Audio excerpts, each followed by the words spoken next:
فرماتے ہیں یا ایھا الذین آمنوا علیکم انفسکم لا یضرکم من ضل اذا اہتدیتم، اے ایمان والو تم اپنی جانوں کی فکر کرو،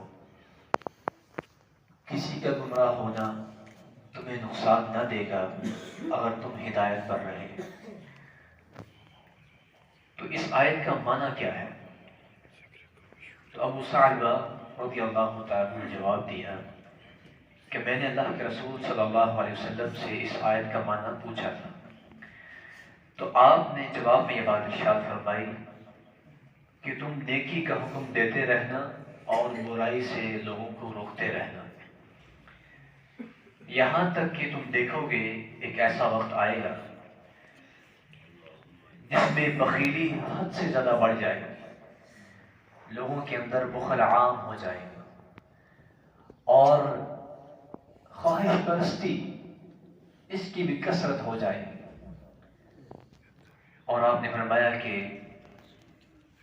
دنیا کو لوگ ترجیح دینا شروع کر دیں گے، اور چوتھی بات آپ نے فرمائی اور ہر رائے دینے والا اپنی رائے کو پسند کرے گا، اس پر گھمنڈ کرے گا، اس پر اترائے گا۔ جب یہ وقت آ جائے تو علیک بخاصۃ نفسک، تم اس وقت اپنے نفس کا خیال رکھنا اور دوسروں کی پرواہ چھوڑ دینا۔ پھر آپ نے یہ بھی فرمایا کہ اس دور میں عمل کرنے والے کا جو اجر ہے وہ تم میں سے 50 لوگوں کے برابر ہوگا، اور اس دور میں نیک عمل پر صبر کرنے والا ایسا ہی ہوگا جیسے کسی شخص نے اپنے ہاتھ میں گرم انگارہ پکڑا ہوا۔ یہ ایک طویل حدیث مبارکہ ہے، اور جو آیت مبارکہ ہے قرآن پاک کی سورہ مائدہ کے 7ویں سپارے میں، یہ آیت بظاہر اس کا معنی یوں لگتا ہے کہ اللہ تعالیٰ یہ بات کہنا چاہتے ہیں کہ تمہیں کسی کو نیکی کا حکم دینے کی ضرورت نہیں اور کسی کو برائی سے روکنے کی بھی ضرورت نہیں، کیونکہ ہر بندہ اپنی فکر کرے، ہر بندہ اپنی فکر کرے، اپنے اعمال کو درست کرنے کی کوشش کرے۔ جیسے آج کل عام طور پہ یہ کہا بھی جاتا ہے کہ بھئی تو اپنی نہ بیڑ دوسروں کو چھوڑ، دوسروں کو نہ چھیڑو، اپنا مسئلہ حل کرو، اپنے آپ کو دیکھو، اپنے آپ کو ٹھیک کرو۔ یہ جملہ عام طور پہ کہا جاتا ہے، لیکن ہم قرآن پاک کی دیگر آیات کو دیکھتے ہیں تو وہاں پر ہمیں نیکی کا حکم دینے کے حوالے سے اور برائی سے روکنے کے حوالے سے بہت زیادہ تاکید ملتی ہے، یہاں تک کہ اس امت کو بہترین امت کہا ہی اسی لیے گیا ہے کہ ان کو اس صفت سے متصف کیا گیا ہے کہ یہ لوگوں کو نیکی کا حکم دیتے ہیں اور برائی سے روکتے ہیں۔ اگر یہ کام ہی چھوڑ دیں تو پھر حدیث میں یہ بات بھی آئی ہے اگر تم لوگوں کو نیکی کا حکم نہیں دو گے اور برائی سے نہیں روکو گے تو عنقریب ایسا ہو سکتا ہے کہ اللہ تعالیٰ ایسا عذاب بھیجے جس میں نیک لوگ بھی لپیٹ میں آ جائیں، اچھے لوگ بھی لپیٹ میں آ جائیں۔ تو اس لیے وہ شخص پریشان ہوا اس آیت کو پڑھ کے، اس نے آ کر اس کی تفسیر پوچھی، تو حضرت ابو ثعلبہ نے یہ جواب دیا کہ میں نے تو اس آیت کی تفسیر کے بارے میں اللہ کے حبیب سے پوچھا تھا۔ انہوں نے کیا فرمایا؟ انہوں نے یہ فرمایا کہ تم نیکی کا حکم دیتے رہنا، نیکی کا حکم لوگوں کو دیتے رہنا، کیونکہ اگر نیکی کا حکم نہیں دو گے تو نیکی کیا ہوگی؟ گھٹنا شروع ہو جائے گی۔ جس چیز کو آپ جتنا زیادہ فروغ دیں گے اتنا بڑھتی ہے، اور اسی طرح برائی سے روکتے رہنا، کیونکہ اگر برائی سے نہیں روکا جائے گا تو برائی عام ہوتی چلی جائے گی، کیونکہ نفس بھی انسان کے ساتھ لگا ہوا ہے، شیطان تو ویسے ہی انسان کا دشمن ہے، اور پھر اس دنیا کی رنگینیاں ایسی ہیں کہ انسان اس میں مگن ہو جاتا ہے، تو برائیوں میں انسان آگے بڑھ جاتا ہے، اگر روکا نہیں جائے گا تو برائیوں کی کثرت ہو جائے گی۔ نیکی کا حکم دیتے رہنا اور برائی سے روکتے رہنا، یہاں تک کہ ایک ایسا وقت آ جائے گا۔ وہ وقت کون سا ہے؟ اس کی آپ نے 4 نشانیاں بیان فرمائی۔ یہاں تک کہ تم دیکھو گے کہ بہت زیادہ بخل لوگوں کے اندر پیدا ہو جائے گا، بخیلی، شدید درجے کی بخیلی۔ عربی زبان کے اندر ایک لفظ ہے بخل، ایک لفظ ہے شح۔ جو شح لفظ ہے یہ شدید درجے کے بخل کے بارے میں بولا جاتا ہے، اس لیے فرمایا وَمَن یُوقَ شُحَّ نَفْسِهِ فَأُولَٰئِکَ هُمُ الْمُفْلِحُونَ، جو نفس کی بخیلی سے بچا لیا گیا تو وہی تو ہے کامیاب ہونے والا کہ انسان کے دل میں بخیلی پیدا ہو جائے. اتنا زیادہ مال ہے، سارا کچھ اس کے پاس موجود ہے، لیکن خرچ کرنے کے لیے تیار نہیں ہے، کسی کو دینے کے لیے تیار نہیں ہے، کسی کی ضرورت پوری کرنے کے لیے تیار نہیں ہے. بس اپنا ہی ہے، میں ہوں، میرا گھر بار، میرے بیوی بچے. جب اس درجے کی انسان کے اندر خود پرستی آ جائے اور ذاتی مفادات کو لوگوں کے مفادات پر ترجیح دینے کی بات آ جائے تو اس کو کہا جاتا ہے کہ یہ انسان کے اندر بخیلی حد درجے تک پہنچ چکی ہے. شح مطاع، ایسی بخیلی کہ جس کے پیچھے انسان لگ جائے. وہوى متبع، فرمایا کہ دوسرا کہ انسان خواہش پرست ہو جائے گا، جو دل میں آیا پورا کر لیا.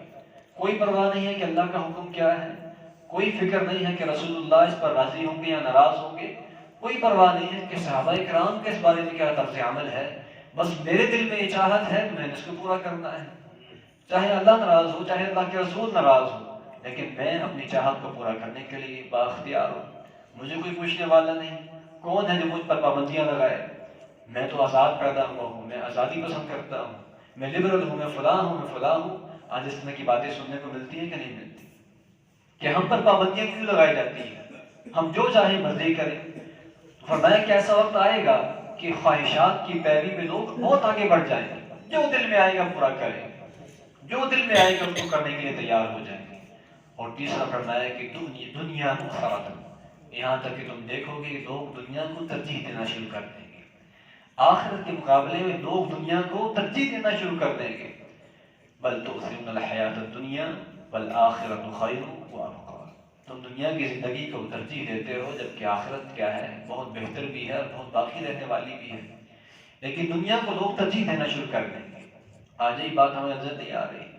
ہر بندہ میرے سمے دنیا کی دوڑ میں آگے بڑھنے کی کوشش کر رہا ہے.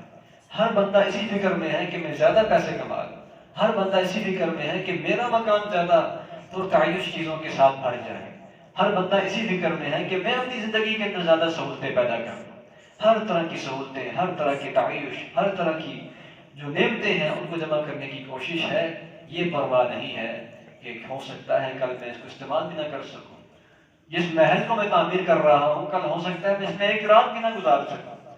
جو میں اتنی لمبی امیدیں لگا کے بیٹھا ہوں، اتنے لمبے پلان بنا رہا ہوں، ہو سکتا ہے آج رات کو میں دنیا سے رخصت ہو جاؤں.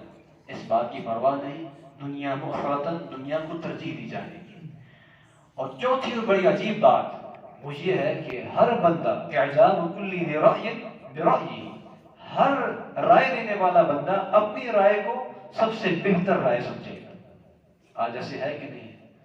میں سمجھتا ہوں میں جو بات کہوں گا یہ تو سب سے بہترین بات ہے، یہی بات ہے جو میں کہہ رہا ہوں. دوسرا بندہ بات کرے گا وہ کہتے ہیں جی جو میں بات کر رہا ہوں یہ ٹھیک ہے. تیسرا بندہ بات کرے گا نہیں جی جو میں بات کر رہا ہوں ہمارے ملک کی حالات اس طرح بہتر ہوں گے. ہر بندہ اپنی رائے اس کے اوپر گھمنڈ کیے بیٹھا ہے، اس پر اترا رہا ہے. ممکن ہے اس کی رائے بالکل گھٹیا ہو، اس کی کوئی حیثیت نہ ہو، لیکن اس کو اپنی رائے کا اتنا اس کا تقدس، اس کا احترام اس کے دل میں ہے کہ اس پہ وہ اترا رہا ہے، فخر کر رہا ہے. ہر بندہ اپنی رائے کے اوپر ڈٹ جائے گا. اعجاب کل ذی رأی برأیہ. فرمایا کہ جب یہ وقت آ جائے تو پھر کیا کرنا؟ فعلیک بخاصۃ نفسک، تم اپنے نفس کی فکر میں لگ جانا کہ کہیں تمہارے اندر یہ بیماریاں پیدا نہ ہو جائیں، کہیں تمہارے اندر یہ مصیبتیں پیدا نہ ہو جائیں. اپنے نفس کی فکر کرنا. اور اس دور کے اندر جس دور میں یہ بیماریاں عام ہو جائیں، فرمایا کہ عمل کرنے والے کو تم میں سے 50 لوگوں کے برابر اجر ملے گا. اور اسی طرح اس دور میں صبر کرنے والا، نیک عمل پر استقامت دکھلانے والا ایسے ہی ہوگا جیسے کسی شخص نے گرم انگارے کو اپنے ہاتھ میں پکڑا ہوا ہو.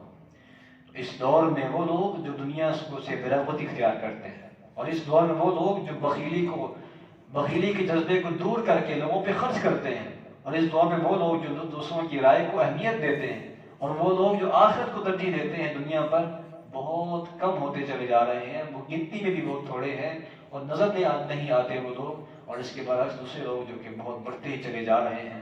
ہمیں یہ دیکھنا ہے کہ ہمارا شمار کن لوگوں میں ہے. اللہ تعالیٰ ہم سب کو عمل کرنے کی توفیق عطا فرمائے، سمجھنے کی توفیق عطا فرمائے. وآخر دعوانا الحمدللہ.